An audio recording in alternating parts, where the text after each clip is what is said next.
আজকে সারাদিনের কিছুটা অংশ টুকিটাকি কাজ নিয়ে বাহিরের কাজ নিয়ে মূলত আজকের ভিডিওটা আশা করি সবার ভালো লাগবে এবং সবাই সাথে থাকবেন, ভিডিওটা সম্পূর্ণ দেখবেন, খুবই ভালো লাগবে আশা করি। তো হ্যালো এভরিওয়ান, আসসালামু আলাইকুম। আশা করি সবাই ভালো আছেন, আমি আলহামদুলিল্লাহ ভালো আছি। তো আজকের এই ভিডিওটা দিয়ে শুরু করছি। দেখেন সূর্য উঠে গিয়েছে অলরেডি, আর আমার মেয়ের পরীক্ষা চলছে, ছেলেরও পরীক্ষা চলছে। তো বের হয়ে গেলাম মেয়ের আনার জন্য।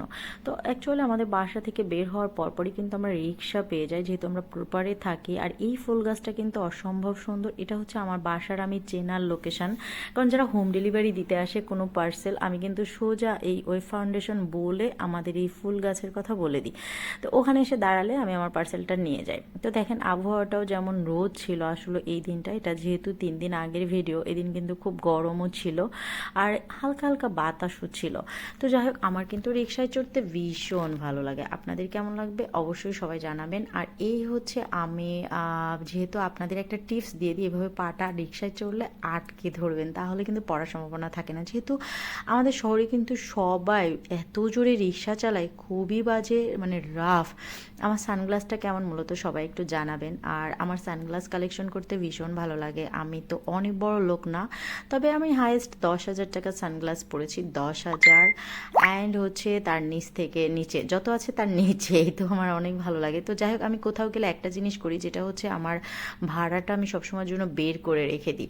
আমি চলে আসলাম আমার মেয়ের স্কুলে, কুষ্টিয়া হাসিব ড্রিম স্কুল। সবাই মানে কুষ্টিয়া যারা আছে সবাই এটা চিনে। কুষ্টিয়ার মধ্যে বেস্ট একটা স্কুল এবং খুবই সুন্দর, খুবই ভালো লাগে। তো যাই হোক, স্কুলের রিভিউ পরেই দিব। এই হচ্ছে বাবুর স্কুল, বিশেষ করে আমার মেয়ের স্কুল। তো সবাই অলরেডি পরীক্ষা শেষ বের হয়ে গিয়েছে। মেয়ের বান্ধবীরা ওরা দেখলে আমাকে একটু লজ্জাও পায়, মানে ক্যামেরার সামনে আমি ওদেরকে একটু নিয়ে আসি মাঝে মাঝে, ওরা আমার ভিডিও দেখে।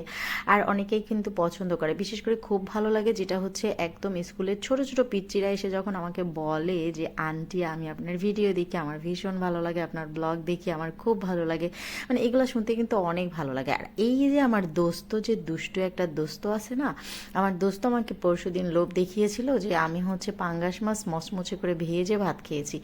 এই তো আমার কাজ সারা, আমি চলে আসলাম সাথে সাথে মেয়েকে স্কুল থেকে নেয়ার পথেই ভাবছি আজকে পাঙ্গাস মাছ নিয়ে যাব, কারণ আমি একা খাই, আমার বাবুরা কিন্তু খায় না। বাট আমার কিন্তু ভীষণ পছন্দ এবং ডক্টরও কিন্তু আমাকে সাজেস্ট করে, আমার জিম থেকে সাজেস্ট করে আমার কিছু কারণে। তো যাই হোক, আমি এই 2 কেজির কাছাকাছি একটা পাঙ্গাস মাছ নাও। আর একটা জিনিস হয় কি, যে একটা জিনিস যদি বাজারে কিনতে যাই তার সাথে মিনিমাম 7-8 রকম জিনিস কেনা হয়ে যায়। তো এর সাথে আমি ছোট চিংড়ি মাছ কিনেছিলাম, ট্যাংরা মাছ কিনেছিলাম, শুটকি মাছ কিনেছিলাম একটু। যেহেতু মেয়ে হচ্ছে লইট্টা শুটকিটা খুবই পছন্দ করে, ভুনা, যেটা বিশেষ করে আমি যদি আমার হাতে করি। তা আর একটা স্বভাব, এই যে দোকানে আসবেই, মানে মাস্ট বি তাকে দোকান থেকে কিছু খাওয়ানোই লাগবে রেগুলার স্কুল থেকে। এই হচ্ছে মাছগুলো আমি অবশ্য বের করে রেখেছি এখন সুন্দর করে। আর এইটা হচ্ছে আমার বিড়ালের মাছ, যেটা আমার ছোট পিচ্চি যে দেশি বিড়ালটা, ওর জন্য কিনে নিয়ে আসা। তো আমি সুন্দর করে কিন্তু মানুষের মতোই করে ওদের মাছগুলো প্রিপেয়ার করে রাখি। অনেকে আছে আইস সহ দেয়, বাট আমি কিন্তু এগুলো করি না, আমার বিড়ালের অনেক পরিষ্কার পরিচ্ছন্ন রাখি।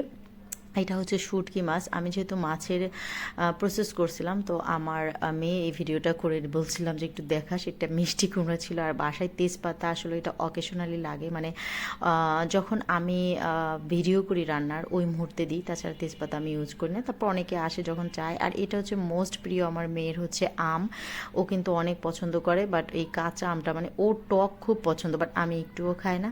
তো আজকের ভিডিওটা কেমন লাগলো অবশ্যই